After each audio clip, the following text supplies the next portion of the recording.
Video को like, share और subscribe करना ना भूले। दिन था 24 अगस्त 1608। जगह थी गुजरात का सूरत बंदरगाह। इसी दिन अंग्रेज पहली बार हिंदुस्तान की सरजमी पर अपना कदम रखते हैं। इधर उस समय भारत में मुगलों का शासन चल रहा था। इसके ठीक 7 साल बाद 1615 में अंग्रेज राजदूत सर टॉमस रो मुगल बादशाह जहांगीर के दरबार में जाता है। अंग्रेजों को भारत में व्यापार की अनुमति मिल जाती है। दोस्तों, इससे पहले भी अंग्रेजों ने अनुमति चाही थी, लेकिन उनको व्यापार की अनुमति नहीं दी गई। अब अचानक ऐसा क्या हुआ कि सर थॉमस रो को व्यापार की अनुमति के साथ साथ उन्हें बड़ा मान सम्मान भी दिया गया। जहांगीर अंग्रेजों को भारत में इसकी अनुमति कभी नहीं देना चाहते थे, क्योंकि इनसे पहले पुर्तगाली भारत में जो आतंक मचा रहे थे उनसे मुगल बादशाह भी परेशान थे।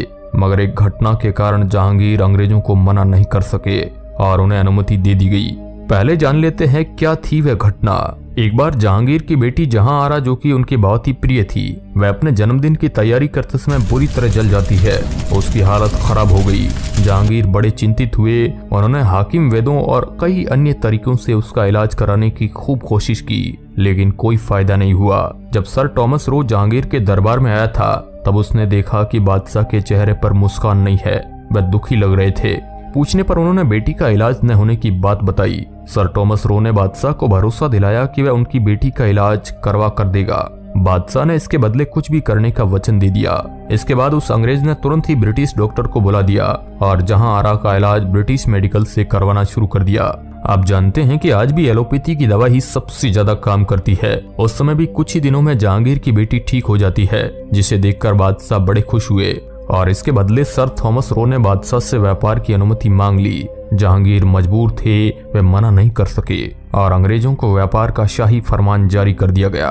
दरअसल अंग्रेजों को भारत में व्यापार की बड़ी संभावनाएं नजर आ रही थी। वे भारत से बड़ी मात्रा में चाय, मसाले और अफीम का व्यापार करने लगे थे। अंग्रेज चापलूसी में बड़े माहिर थे। अब अंग्रेज पूरी तरह से भारत में अपने पांव मजबूत कर चुके थे। अंग्रेज व्यापार के साथ साथ शासन में भी हस्तक्षेप करने लगे थे। उन्होंने यहाँ के राजाओं की आपसी फूट का फायदा उठाते हुए अपनी शक्ति को ज्यादा मजबूत कर लिया था। अंग्रेजों ने 1757 में प्लासी के युद्ध में मुगलों को हराकर बंगाल पर अधिकार कर लिया था। इसके बाद 18वीं सदी के अंत तक पूरे भारत पर अंग्रेज अपनी हुकूमत स्थापित कर चुके थे। इस दौरान उन्होंने भारतीय उद्योग धंधों को पूरी तरह से चौपट कर दिया था।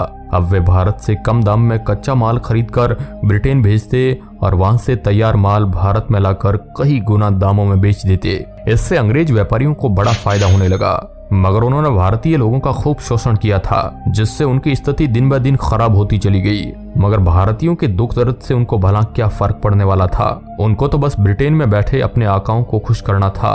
अंग्रेजों के जुल्म और भेदभाव वाली नीतियों को देखकर देश में जगह जगह अंग्रेजों का विरोध होना शुरू हो गया था। आखिरकार 1857 में अंग्रेजों के खिलाफ बड़ी क्रांति हुई थी, जिसमें अंग्रेजों को भारी नुकसान उठाना पड़ा था। अब अंग्रेज समझ चुके थे कि भारतीयों को दबाकर शासन नहीं किया जा सकता।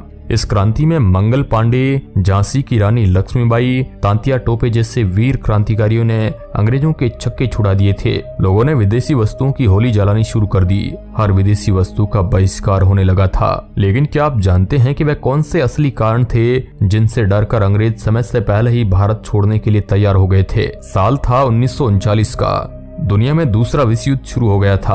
अंग्रेज चाहते थे कि भारतीय उनकी तरफ से युद्ध लड़े और गांधी जी भी यही चाहते थे। लेकिन सुभाष चंद्र जैसे कई स्वतंत्रता सेनानी मानते थे कि देश के लिए आजादी का इससे अच्छा मौका और नहीं हो सकता। अब यदि कहा जाए तो अंग्रेजों को यदि किसी ने नुकसान पहुंचाया है तो वे थे हिटलर और दूसरे थे सुभाष चंद्र बोस। इस युद्ध में इंग्लैंड की अर्थव्यवस्था चौपट हो गई थी। द्वितीय विश्व युद्ध की समाप्ति के 2 साल बाद अंग्रेजों को भारत छोड़ना पड़ा था।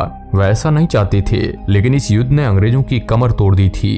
1945 के बाद ब्रिटेन खुद अमेरिका के कर्जे में आ गया था। इधर नेताजी सुभाष चंद्र बोस ने अंग्रेजों को बड़ा नुकसान पहुंचाया था। हिटलर ने अंग्रेजों को इतना बुरा मारा था कि उनको कहीं का नहीं छोड़ा था। उनकी अर्थव्यवस्था तबाह कर दी गई। अब उनके पास इतना सामर्थ्य नहीं था कि दूसरे देशों में शासन कायम रख सके। सोचिए, अगर हिटलर ना होते तो दूसरा विश्व युद्ध भी नहीं होता और ना इतना जल्दी भारत आजाद होता। रही सही कसर सुभाष चंद्र बोस ने पूरी कर दी। सुभाष चंद्र बोस ने यूरोप में रहते हुए वहां के राजनीतिक हलचल का गहन अध्ययन किया था। उसके बाद उन्होंने आजाद हिंद फौज का गठन किया था। वे इटली में मुसोलिनी से मिले, जर्मनी में वहां के तानाशाह हिटलर से जा मिले और भारत को स्वतंत्रता दिलाने के लिए उनसे सहायता मांगी। दोस्तों, महात्मा गांधी ने देश की आजादी के लिए कई आंदोलन चलाए थे। 8 अगस्त 1942 को उन्होंने भारत छोड़ो आंदोलन चलाया था, जिसके बाद अंग्रेजों ने कई क्रांतिकारियों को जेल में डाल दिया था। लेकिन इस दौरान भी सुभाष चंद्र बोस जापान के सहयोग से निरंतर अंग्रेजों को भारत छोड़ने के लिए मजबूर करते रहे। फिर देश के भीतर इंडियन आर्मी में भी अंग्रेजों के खिलाफ बगावत शुरू हो चुकी थी। अंग्रेजों के पास विद्रोह को दबाने के लिए बड़ी संख्या में सैनिक थे,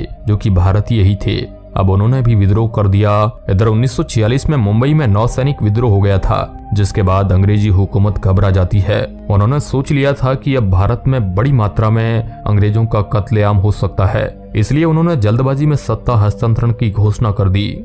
दोस्तों, आजादी के बाद 1956 में ब्रिटेन के प्रधानमंत्री क्लीमेंट एटली भारत यात्रा पर रहे थे। उस दौरान उनसे पूछा गया कि उनकी नजर में भारत छोड़ने की उनकी असली वजह क्या थी। उन्होंने कहा था कि भारत में हुए सैनिक विद्रोह और सुभाष चंद्र बोस की आजाद हिंद फौज की वजह से उनको भारत छोड़ना पड़ा था। इस आजादी के लिए लाखों लोगों ने हंसते हंसते अपनी जान की कुर्बानी दे दी थी। भगत सिंह, राजगुरु, सुखदेव, चंद्रशेखर जैसे हजारों लाखों ने हंसते हंसते देश के खातिर फांसी पर झूल गए थे। आखिरकार 15 अगस्त 1947 को देश को आजादी मिली।